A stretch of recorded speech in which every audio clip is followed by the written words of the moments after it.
안녕하세요. 벌써 이제 입문과정 들어간 지가 이제 한 달이 좀 돼가고 있죠. 뭐 어쨌든 요즘 코로나다 뭐다 해서 아주 굉장히 좀 어수선한데요.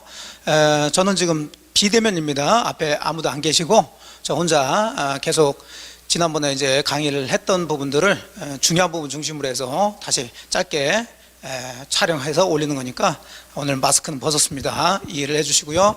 건강 챙기시면서 흔들리지 마시고 기초를 탄탄히 잡는 게 중요하니까 계속 반복적으로 좀 보시고 그렇게 하시면 되겠네요. 제가 지난주에 좀 일 때문에 합격자 모임이다 뭐다 해서 촬영을 좀 못했습니다. 그래서 오늘 좀 전체적으로 좀 촬영을 다시 해서 올려드릴 테니까요. 자, 지난번에 이제 법률행위 목적까지 보셨습니다. 우리는 이제 법률행위를 보고 있는데, 자, 법률행위는 당사자 있어야 되고요. 그 다음에 목적, 그 다음에 의사표시. 자, 이런 순서대로 이제 그 책이나 이런 것들이 이제 수업이 진행되니까 당사자는 이제 우리 시험 범위가 아니고요. 그 다음에 이제 목적, 그 다음에 의사표시로 들어갑니다. 자, 오늘은 의사표시 파트로 좀 들어가도록 하죠.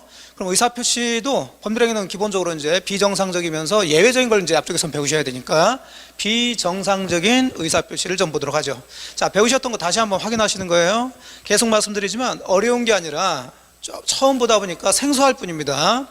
자, 비정상적인 의사표시는 크게 둘로 나눠서 의사와 표시가 불일치한 게 있고요. 그 다음에 하자 있는 의사표시. 자, 이렇게 크게 나누시고, 자, 항상 또 강조해드리는 게 동네 파악을 정확하게 하시라는 거죠.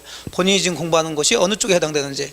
그럼 불일치에는 또 크게 둘로 나눠서 의식적인 불일치다 해서 표의자가 알면서 불일치한 사실을 알면서 하는 게 있고, 무의식적인 불일치에서 표의자가 모른 상태에서 불일치한 사실을 모른 상태에서 의사표시하는 게 있죠. 자, 의식적인 불일치에는 또 두 가지, 진이 아닌 의사표시에서 비진이 표시라고 있죠. 자, 이것은 표의자가 기본적으로 쉽게 얘기해서 거짓말 한다고 그랬죠. 자, 그랬을 때 원칙은 의사와 표시가 불일치하니까 비정상적인 의사표시로서 무효나 취소가 돼야 되는데, 여기는 거짓말 한다고 생각해 보시면 거짓말 한 사람들을 보호할 필요가 없기 때문에 원칙적으로는 그대로 표시된 대로 효력이 발생된다. 자, 단 상대방이 그 사실을 알았거나 알 수 있었을 경우 하면은 이건 취소가 아니라 무효가 되겠죠. 자, 이제 크게 잡으시고요. 또 항상 알았거나 알 수 있었을 경우 그러면 이 부분 장난친다고 그랬습니다. 자, 알았거나 알 수 있었을 경우 악이 과실이죠. 권하니까 둘 중에 하나면 무효가 된다는 거예요. 두 개 다 있을 필요는 없고요. 자, 그럼 반대로 알았다는 거의 반대가 선이고요. 그 다음에 알 수 있었을 경우 과실의 반대가 무과실. 그러니까 권하니까 이제 미수로 들어가셔야 되겠죠. 그러니까 상대방이 선이면서 무과실, 과실이 없으면 이제 다시 유효가 되셔야 되겠죠. 자, 그런 거 다시 연습을 좀 하시면서 익숙하게 하시면 돼요. 자, 진의아닌 의사표시는 표의자만 결국 진의와 그 다음에 표시가 불일치하다는 것을 알면서 하는 거지만, 통정의 표시라는 것은 상대방하고 짜면서 하는 거, 짜고 그걸 통정의 표시라고 그러고, 그럼 그대로 무효가 되겠죠. 자, 이렇게 의식적인 불일치 잡으시고, 무의식적인 불일치, 즉 의사와 표시가 불일치하다는 것을 표의자가 모르면서 하는 거, 이걸 착오에 의한 의사표시라고 그러죠. 자, 착오에 의한 의사표시는 이건 무효가 아니라 취소할 수 있는데, 취소하려면 두 가지를 갖춰야 되겠죠. 첫째, 중요 부분에 착오가 있어야 되고요. 두 번째, 표의자에게 중대한 과실이 없을 때 취소할 수 있는 거죠. 자, 특히 처음 공부하신 분들은 어디에 해당되고 그 결과는 어떤 건지 그런 거 잘 잡으시고요. 자, 여기가 이제 의사와 표시가 불일치한 부분이고, 하자 있는 의사표시가 또 있죠. 하자 있는 의사표시. 자, 하자 있는 의사표시로는 이제 사기강박이라는 게 있어요. 사기강박. 자, 기본적으로 그럼 사기강박은 의사와 표시가 불일치한 건 아니란 얘기죠. 자, 일치는 하지만은 타인으로부터 사기를 당하거나 강박을 당해서 자유롭지 않은 상태에서 의사표시했기 때문에 문제가 되는 거죠. 자, 이건 누가 사기강박을 했냐에 따라서 상대방이 사기강박했으면, 법률행위 상대방이 사기강박했으면 그 사람들 보호할 필요가 없으니까 이거 그대로 취소할 수 있는 거죠. 자, 그런데 문제는 제3자가 사기강박을 했을 때죠. 자, 제3자의 사기 강박은 사기 강박을 당했다고 해서 무조건 취소할 수 있는 게 아니라 항상 상대방을 고려하시라고 그랬죠. 그래서 상대방 역시 알았거나 알 수 있었을 경우에 한해서 취소할 수가 있다. 그래서 이 부분 좀 주의해서 보시라고 그랬네요. 그럼 다시 여기 알았거나 알 수 있었을 경우 나왔으니까, 자, 둘 중에 하나면은 취소할 수 있는 거고요. 자, 반대로 선이면서 무과실이라면 취소할 수 없다. 이렇게 이제 정리를 하셔야 되겠죠. 항상 이 부분 나오면 습관적으로 그런 식으로 장난친다는 거 잡으시고요. 자, 세 번째, 그러면 이런 비정상적인 의사표시의 결과로는 무효나 또는 취소 사유에 해당되는데, 무효나 취소를 하게 되면 결과적으로는 처음부터 효력이 없는 거니까 갖게 된다고 그랬어요.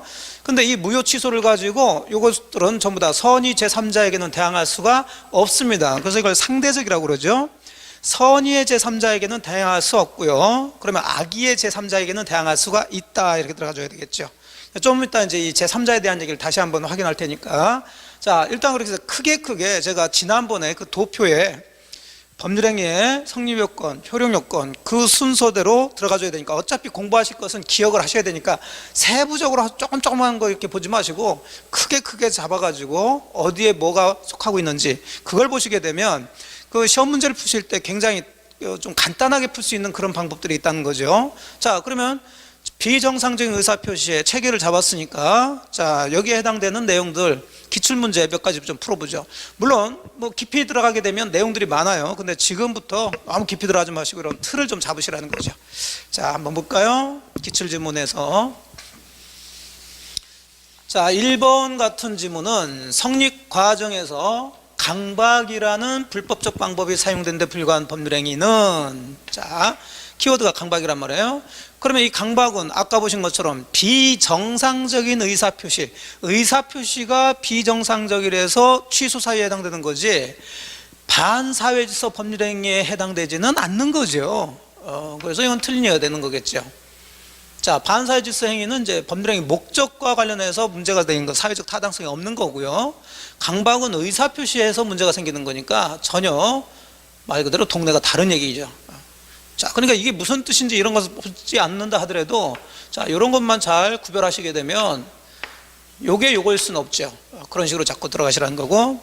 2번도 마찬가지예요. 강박에 의해서나마 증여하기로 하고 그에 따른 증여 의사표시를 한 이상 진이 아닌 의사표시라고 할 수 있냐 없냐 그 얘기인데, 자, 좀 전에 이제 비정상적인 의사표시도 의사와 표시가 불일치한 게 있고 하자가 있는 게 있다고 그랬는데, 강박은 하자가 있는 거지 불일치한 게 아니죠. 근데 여기 진이 아닌 의사표시는 불일치죠. 불일치. 비정상적인 의사표시 중에서도. 그럼 이거하고 이것은 다르니까 강박에 의해서 증여한 게 진이 아닌 의사표시라고 할 수는 없다. 이렇게 들어가줘야죠. 자, 옳은 얘기가 되겠네요. 자, 3번 비진위 표시는 표시된 내용대로 효력이 발생함이 원칙이다. 그렇죠. 비진위 표시의 효과를 지금 얘기하고 있으니까 옳은 얘기가 되고요. 자, 4번 상대방이 표의자의 진이 아님을 알았을 경우 그랬어요. 자, 다시 좀 한번 기억을 해보세요. 진이 아닌 의사표시는 상대방이 진이 아님을 알았거나 알 수 있었을 경우 무효라고 그랬으니까 둘 중에 하나면 무효라고 그랬죠. 그럼 진이 아님을 알았을 경우니까, 자, 둘 중에 하나가 나왔어요. 그럼 결론은 취소할 수 있는 게 아니라 무효가 되어야 되겠죠. 이것은 틀린 얘기가 되겠네요. 뭐 이런 기초적인 것들이 문제가 나오는 거니까 기초를 좀 흔들리시면 안 된다는 거예요. 기초를 탄탄하게 잡으시라는 거예요. 그럼 매매계약에서 비진위 표시는 그랬어요. 비진위 표시로 지금 매매계약을 했다는 거예요. 자, 그러면 원칙대로 한다면 그 효력 그대로 유효가 되어야 되지만, 자, 상대방이 알았거나 알 수 있었다면 저 매매계약은 무효가 되어야 되겠죠. 자, 그러면 반대로 들어가서 상대방이 선이면서 과실이 없는 경우, 선이 무과실이죠. 그렇다면 이제 다시 반대로 유효하다 해서 옳은 얘기가 되는 거죠. 자, 이런 거, 이건 이제 법의 내용이라기보다도 계속 강조해드리지만 문장 구조죠. 문장 구조, 국어. 반대 생각하시고. 자, 이제 6번은 제3자의 강박에 의해서 의사표시했어요. 이제 강박인데 계약 상대방이 아니라 제3자의 강박에 의해서 의사표시한 경우, 자, 상대방이 그 사실을 알았다면, 자, 제3자의 사기 강박은 상대방이 알았거나 알 수 있었으면 취소할 수 있다고 그랬어요. 역시 둘 중에 하나니까 알았다면 결론적으로는 취소할 수 있다 나와야 되겠죠. 자, 옳은 얘기가 되겠네요. 둘 중에 하나가 나왔으니까. 7번은 표의자가 제3자의 사기로 또 제3자 사기가 나왔죠. 똑같은 얘기인데 의사표시를 했습니다. 자, 상대방이 그 사실을 또 과실 없이 알지 못한 때 그랬어요. 자, 이거 또 이제 문장을 이제 틀어놨는데 과실 없이 그랬으니까 이건 무과실이죠. 자, 알지 못한 때가 선이죠.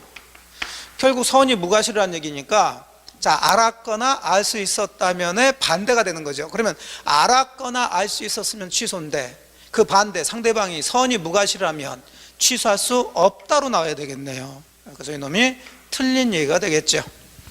자, 뭐 이런 식의 내용들 여러분들이 가장 기초적인 것들이니까 그 비정상적인 의사표시 책에 불일치 파트 있는 거, 그 다음에 하자에 해당되는 거, 그런 것들 잡으면서 결과가 무효인지 취소인지 잡아두시면 되겠습니다. 자, 이 정도에서 전체적인 의사표시의 내용들을 한번 정리를 좀 해봤습니다. 자, 고생 많으셨고요. 왔다 갔다 하시면서 자주 보시면 돼요. 자, 요번 파트는 이 정도에서 마무리 좀 하도록 하고요. 다음에 다시 이제 또 제3자에 대한 얘기를 가지고 여러분을 찾아뵙도록 하겠습니다. 자, 수고 많으셨습니다.